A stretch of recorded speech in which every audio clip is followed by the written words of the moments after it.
নমস্কার, সোমা কুকিং ক্রিয়েশনে আপনাদের স্বাগত।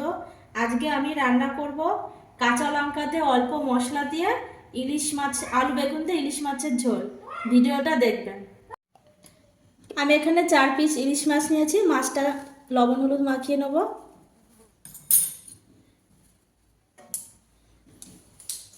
লবণ হলুদ মাখিয়ে মাছটাকে ভেজে নেব।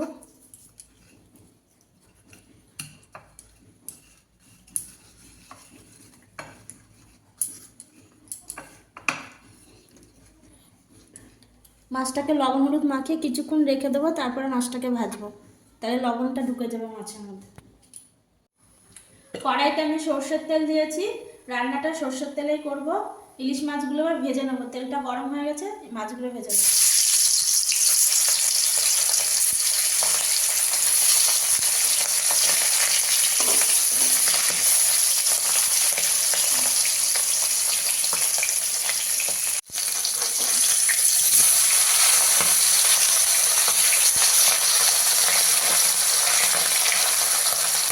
মাছটা খুব বেশি কড়া করে ভাজবো না, হালকা ভাজবো। হালকা একটু ব্রাউন কালার হলে নামিয়ে নেবো। মাছটা ভাজা হয়ে গেছে, তুলে নেবো।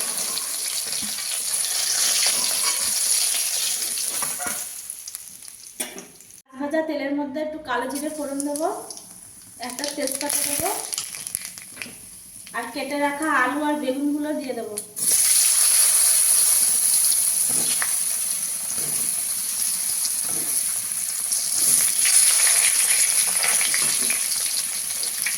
লবণ দেবো,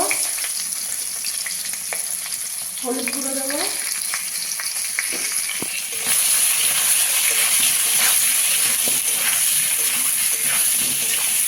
আলু বেগুনটাকে ভালো করে একটু ভেজে নেব।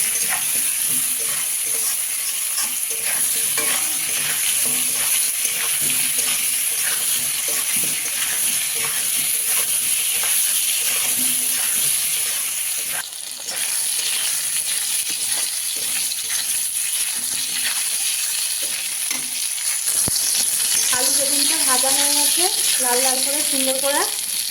এবার মশলাগুলো দিয়ে দেবো। কাঁচা লঙ্কা বাটা দেবো, জিরে আর ধনে বাটা আছে অল্প করে দেবো,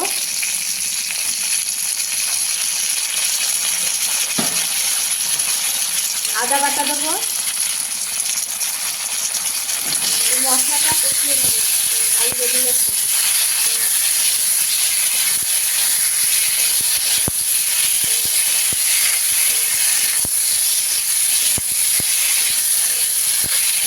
বাটা মশলা আর কাঁচা লঙ্কা দিয়ে রান্না করলে দারুণ স্বাদ হয়। আর আমি সম্পূর্ণ কাঁচা লঙ্কা দিয়েই রান্না করবো। আপনারা চাইলে শুকনো লঙ্কার গুঁড়ো দিতে পারেন। কাঁচা লঙ্কা দিয়ে রান্না করে খাওয়াই ভালো, শরীরের পক্ষে ভালো। মশলাটা কষানো হয়ে গেছে আলু বেগুনের সাথে। এবার পরিমাণ মতো জল দিয়ে দেবো।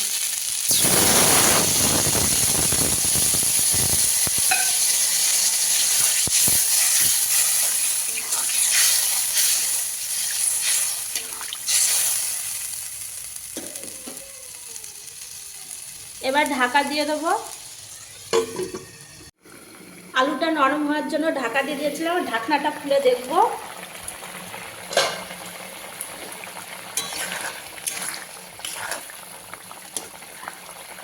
আলু নরম হয়ে গেছে। কয়েকটা চেরা কাঁচা লঙ্কা দেবো, দুটো চেরা কাঁচা লঙ্কা দিয়ে দেবো। আর এখানে পোস্ত বেটে রেখেছে, পোস্ত বাটাটা দিয়ে দেবো।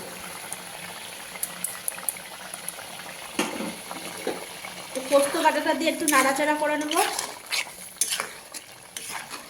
এবার মাছগুলো দিয়ে দেবো। ইলিশ মাছটা তো নরম, সেজন্য পরে দিলাম।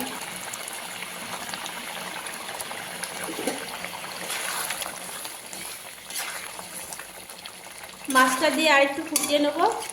আর দেখে নেবেন লবণটা ঠিকঠাক আছে কিনা, দিয়ে দেবেন লবণটা দেখে।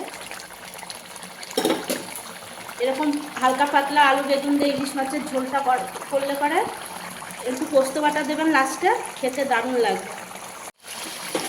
এইভাবে কাঁচা লঙ্কা দিয়ে অল্প তেল মশলা দিয়ে আলু বেগুন দিয়ে ইলিশ মাছের ঝোলটা রান্না করে খেয়ে দেখবেন, ভীষণ ভালো লাগবে।